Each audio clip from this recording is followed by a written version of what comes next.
Welcome to Education Time in Tamil CBSE Class 10th History la irukra Nationalism in India இந்த lesson ஓட part 8 video இத பத்தி பார்க்க போறோம். இதுல நம்ம என்ன பார்த்துட்டு இருக்கோம் அப்படினு பாத்தீங்கன்னா இப்ப நான் கோஆபரேஷன் மூவ்மெண்ட் பத்தி பார்த்துட்டு இருக்கோம். இந்த நான் கோஆபரேஷன் மூவ்மெண்ட் ஆனது இப்ப 1921ல மகாத்மா காந்தி என்ன பண்றாரு காங்கிரஸ் தலைவர்களோட சப்போர்ட்டோட நான் கோஆபரேஷன் மூவ்மெண்ட் தொடங்குறாரு. இதோட நோக்கம் என்ன அப்படினு பாத்தீங்கன்னா சுயராஜ்யம் அண்ட் கிலாபத் பிரச்சனை இது ரெண்டையும் மையமா வச்சு தான் நான் கோஆபரேஷன் மூவ்மெண்ட் தொடங்கப்படுது. இது இந்தியா முழுக்க நான் கோஆபரேஷன் மூவ்மெண்ட் பரவுது.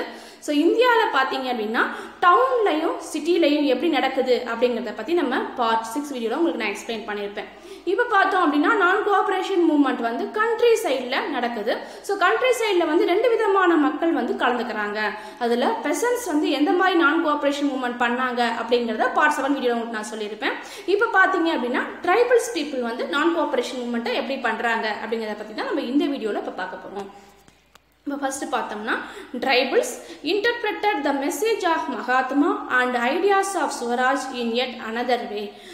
Tribals people என்ன பண்றாங்க அப்படினு பாத்தீங்கன்னா மகாத்மா காந்தியோட நான் கோஆபரேஷன் மூவ்மெண்ட்டை அவங்க எந்த மாதிரி நடத்துறாங்க அப்படிங்கறத பத்தி தான் நம்ம சொல்ல போறோம்.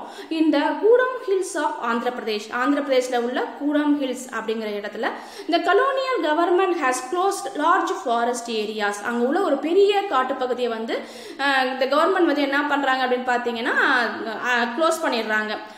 Preventing tribals from entering the forest to graze cattle or to collect fuel woods and fruits. அங்க மக்கள் ட்ரைபல்ஸ் மக்கள் வந்து நுழையக்கூடாது.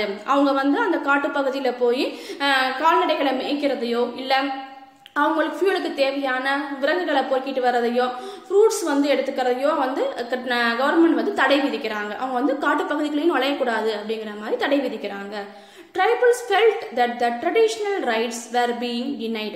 அதனால ட்ரைபல்ஸ் மக்கள் என்ன பண்ற நினைக்கிறாங்க அப்படின்னு பாத்தீங்கன்னா அவங்களுடைய பாரம்பரியமான காட்டுல அவங்களுக்குள்ள உரிமைகளை வந்து தடுக்கிறதாகவும் அவங்கள வந்து அவங்கள பாரம்பரிய உரிமைகள் பாதிக்கப்படுறதாகவும் அவங்க நினைக்கிறாங்க. சோ அதனால government also force tribals to to beggar for road builds.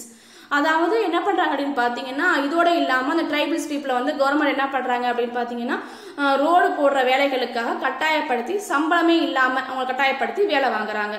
So அதனால என்ன ஆகுறாங்க அப்படின்னு பாத்தீங்கன்னா ட்ரைபல்ஸ் ரிவோல்டட், அதாவது அவங்க வந்து கவர்மெண்ட் வந்து எதிர்க்க ஆரம்பிக்கிறாங்க. சோ அப்ப Tribals were headed by Alluri Sitaram Raju. அப்ப அவங்க தலைவரா இருக்கவர் யார் அப்படின்னு பாத்தீங்கன்னா ட்ரைபல்ஸ் மக்களுக்கு அல்லூரி சீதாராம் ராஜு அப்படிங்கிறவர் அண்ட் இன்ட்ரெஸ்டிங் பர்சன். அவர் ஒரு இன்ட்ரெஸ்டான பர்சன். ஏன் அப்படின்னு பாத்தீங்கன்னா Alluri Sitaram Raju claimed that he had variety of special powers. அவர் என்ன சொல்றாரு அப்படின்னு பாத்தீங்கன்னா மக்கள் கிட்ட என்கிட்ட வந்து ஒரு ஸ்பெஷல் பவர்ஸ் நிறைய இருக்குது அப்படிங்கிற மாதிரி சொல்றாரு. such as correct astrological predictions. அதாவது என்னால வந்து பின்னாடி நடக்க போறத முன்னாடியே கணிச்சு சொல்ல முடியும். ஹீலிங் பீப்புள்ஸ், அதாவது மக்களை வந்து குணப்படுத்த முடியும்.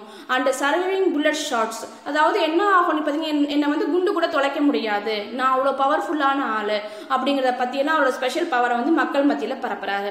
Tribals felt that he was an incarnation of God. அவங்க என்ன நினைக்கிறாங்க அப்படின்னா அவரை வந்து கடவுளுடைய அவதாரமாவே அப்படின்னு நினைக்கிறாங்க மக்கள். ட்ரைபல்ஸ் மக்கள் வந்து சீதாராம் ராஜு கடவுளுடைய அவதாரமாவே நினைக்க ஆரம்பிச்சிடுறாங்க. Raju talked of the greatness of Gandhiji. காந்திஜியோட பெருமைகளை பத்தி எல்லாம் மக்கள் மத்தியில சொல்றாரு. said he was inspired by the non cooperation movement. அவர் வந்து என்ன ஆகுறாருன்னு பாத்தீங்கன்னா நான் கோஆபரேஷன் மூவ்மெண்டால எந்த அளவுக்கு அவர் ஈர்க்கப்பட்டிருக்காரு, அவருடைய அந்த நான் கோஆபரேஷன் மூவ்மெண்டோட கொள்கைகள்லாம் என்ன அப்படிங்கறத பத்தி எல்லாம் மக்கள் மத்தியில பரப்புறாரு. Raju persuaded people to wear khadi and give up drinking. அதாவது ராஜு என்ன சொல்றாரு அப்படின்னு பாத்தீங்கன்னா மகாத்மா காந்தியோட கொள்கைகளான காதியை வந்து உடுத்துங்க, மது அருந்தாதீங்க அப்படிங்கிற கொள்கைகள்லாம் மக்கள்கிட்ட பரப்புறாரு. But at the same time he asserted that India would be liberated only by force and not by non-violence. அதாவது அவர் என்ன சொல்றாரு அப்படின்னு பாத்தீங்கன்னா ஃபோர்ஸால மட்டும்தான் நமக்கு வந்து சுவராஜ்யம் அப்படிங்கிறது கிடைக்கும், அது வந்து நான் வயலன்ஸால நமக்கு கிடைக்காது அப்படிங்கிற மாதிரி ராஜு வந்து மக்கள் கிட்ட சொல்றாரு. சோ கூடம் rebels attack police station attempted to kill British officials and carried on guerrilla warfare for Swaraj. அதாவது அவர் என்ன பண்றாரு அப்படின்னு பாத்தீங்கன்னா, இந்த மக்கள் மத்தியில இப்படி வந்து நான் வயலண்டால வந்து சுதந்திரம் கிடைக்காது, ஃபோர்ஸால தான் கிடைக்கும் அப்படின்னு சொல்றாரு இல்லையா.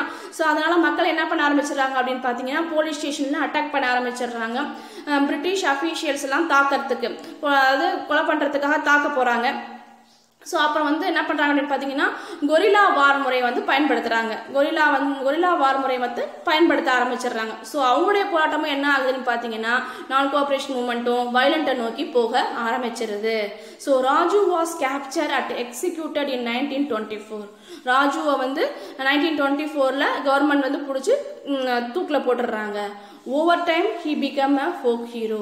அவர் வந்து என்ன இருக்கார் அப்படின்னு பார்த்தீங்கன்னா, மக்கள் மனசுல வந்து ஒரு ஹீரோவா இன்னும் வந்து இருக்கிறாரு. அந்த ட்ரைபல்ஸ் மக்கள் மனசுல ஒரு ஹீரோவா இருக்கிறாரு ராஜு. ஓகேவா. ஸோ இப்போ வந்து என்ன ஆகுதுன்னு பார்த்தீங்கன்னா, ட்ரைபல்ஸ் மக்களுடைய போராட்டமும் நான் வயலன்ஸை நோக்கி, அதாவது வயலண்ட்டை நோக்கி போக ஆரம்பிச்சிருச்சு. ஸோ அதனால மக்கள் என்ன, காங்கிரஸ் என்ன நினைக்கிறாங்க அப்படின்னு பார்த்தீங்கன்னா, இந்த நான் கோஆபரேஷன் மூவ்மெண்ட் வந்து ட்ரைபல்ஸ் மக்கள் கிட்ட வயலண்ட்டாக மாறவும் அவங்களும் அதை வந்து ஏற்றுக்க முடியல, அவங்களாலையும் அதை வந்து ஏற்றுக்க முடியல. ஓகே, இப்போ வந்து நான் கோஆப்ரேஷன் மூவ்மெண்ட் வந்து ட்ரைபல்ஸ் மக்கள் எப்படி பண்ணாங்க அப்படிங்கிறத பற்றிலாம் பார்த்தோம். ஸோ இந்த வீடியோவோட கன்க்ளூஷனுக்கு வந்தோம் அப்படின்னா, ட்ரைபல்ஸ் மக்களை வந்து இந்த கலோனியல் கவர்மெண்ட் வந்து அஃபெக்ட் பண்ணுது. ஏன் எப்படி அஃபெக்ட் பண்ணுது பார்த்தீங்கன்னா, அவங்களுடைய பாரம்பரிய உரிமைகளான காட்டுக்குள்ள நுழையக்கூடாது அப்படின்னு அவங்கள தடுக்கிறது, அப்புறம் வந்து அவங்களுடைய வந்து கட்டாயப்படுத்தி சம்பளமே இல்லாமல் வேலைகளுக்கெல்லாம் ஈடுபடுத்துறது. இதனால வந்து அந்த மக்கள் பாதிக்கப்படுறாங்க. அதனால அவங்க வந்து நான் கோஆப்ரேஷன் மூவ்மெண்ட்ல கலந்துக்கிட்டு அவங்க என்ன பண்றாங்க அப்படின்னு பாத்தீங்க அப்படின்னா, அதை வந்து கான்கோஆபரேஷன் கலந்துக்கிட்டு போராட்டம் பண்ண ஆரம்பிக்கிறாங்க. அவங்களுடைய போராட்டம் எப்படி இருக்குது அப்படின்னு பார்த்தோம் அப்படின்னா, அவர் தலைமை தாங்குகிறார் அல்லூரி சீதாராம் ராஜு அப்படிங்கிறவர். அவர் வந்து என்ன நினைக்கிறாரு அப்படின்னு பாத்தீங்கன்னா, காந்தியோட கொள்கைகள் எல்லாம் பத்தி மக்கள் கிட்ட சொன்னாலும் அவர் வந்து நான் வயலண்ட் மூலமா சுதந்திரம் நமக்கு கிடைக்காது, ஸோ ஃபோர்ஸ் தான் யூஸ் பண்ணணும் அப்படிங்கிற மாதிரி கொள்கைகளை மக்கள் கிட்ட சொல்றாரு. ஸோ மக்கள் என்ன பண்றாங்க அப்படின்னு பாத்தீங்கன்னா, அதனால போலீஸ் ஸ்டேஷனை தாக்குறாங்க, அபிஷியல்ஸ் எல்லாம் கொல்ல முயற்சி பண்றாங்க. அதனால இந்த நான் கோஆபரேஷன் மூவ்மெண்ட் மறுபடியும் என்ன ஆகுது, அவங்க மத்தியில வயலண்டா மாற ஆரம்பிக்குது. இதை வந்து காங்கிரஸால வந்து ஏத்துக்க முடியல. அதே நேரத்தில் 1924ல ராஜுவை பிடிச்சி என்ன பண்றாங்க கவர்மெண்ட் அப்படின்னு பாத்தீங்கன்னா, தூக்குல போட்டுடுறாங்க. அப்பயும் ராஜு வந்து மக்கள் மனசுல அப்ப எப்படி இருக்காரு அப்படின்னு பாத்தீங்கன்னா, ஒரு ஹீரோவா வந்து இருக்கிறாரு. ஸோ இதுதான் வந்து நம்ம இந்த பார்ட் வீடியோல பார்த்தது. தேங்க்யூ, தேங்க்ஸ் ஃபார் வாட்சிங். இந்த வீடியோ உங்களுக்கு பிடிச்சிருந்தா லைக் பண்ணுங்க, ஷேர் பண்ணுங்க அண்ட் சப்ஸ்கிரைப் பண்ணுங்க.